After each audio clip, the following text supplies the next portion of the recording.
3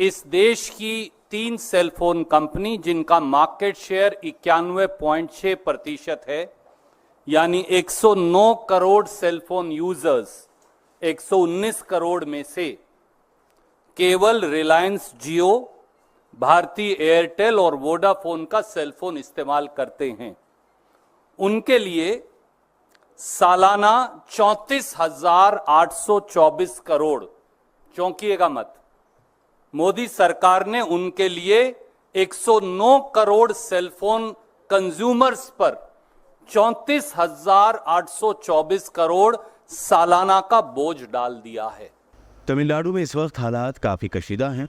दरअसल तमिलनाडु बीएसपी के सदर आर्मस्ट्रॉन्ग को कत्ल कर दिया गया है, जिसके बाद पार्टी कारकुनों ने सड़कों पर उतरकर जमकर एहतजाज किया और मुजरिमों को फौरी सजा देने, जबकि कत्ल के इस वाक़े को रोकने में नाकामी पर सीएम एमके स्टालिन को फौरी रिजाइन कर देने का मुतालबा किया। बीएसपी सुप्रीमो मायावती ने अपने कारकुनों से अमन बरकरार रखने की अपील की है। जून में मामूल के मुताबिक बारिश के बाद जुलाई में हालांकि मामूल से ज़्यादा बारिश होने का इम्कान ज़ाहिर किया है। तेलंगाना आईएमडी की जानिब से जारी माहाना पेश क़यासी की रिपोर्ट में कहा गया है कि जनूबी इलाके के ज़्यादातर इलाकों में बारिश होगी। तेलंगाना में जून में भी बारिश मामूल के मुताबिक रही, लेकिन पिछले हफ्ते बहुत कम बारिश हुई है। महकमा मौसमियात के मुताबिक जून के मुकाबले में इस महीने जुलाई में ज़्यादा बारिश होगी और आने वाले हफ्तों में ज़्यादा से ज़्यादा बारिश हो सकती है। इस दौरान 30 से 40 किलोमीटर फी घंटे की रफ्तार से हवाएं भी चलेंगी। तेलंगाना में बीआरएस को आज एक और झटका लगा है। गदवाल से BRS MLA B Krishna Mohan Reddy ने तेलंगाना के सीएम ए रेवंत रेड्डी और दीगर कांग्रेस लीडरों की मौजूदगी में कांग्रेस ज्वाइन कर ली है।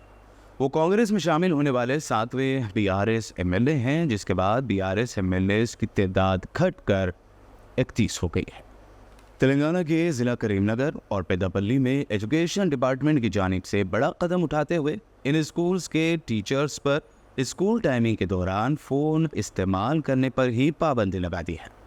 डिपार्टमेंट के हुकाम ने वार्निंग दी है कि सेल फोन स्कूल टाइमिंग में हरगिज़ इस्तेमाल ना करें और ख़ास तौर पर व्हाट्सएप पर पोस्ट ना करें। तो ये रही आज दिन भर की अहम खबरें जो आपने पॉडकास्ट में देखी और सुनी। मिलते हैं कल, तब तक के लिए दीजिए इजाज़त। और हाँ, हमारे चैनल को सब्सक्राइब करना और इस वीडियो को लाइक और शेयर करना हर किसी ना भूलें। खुदा हाफिज़।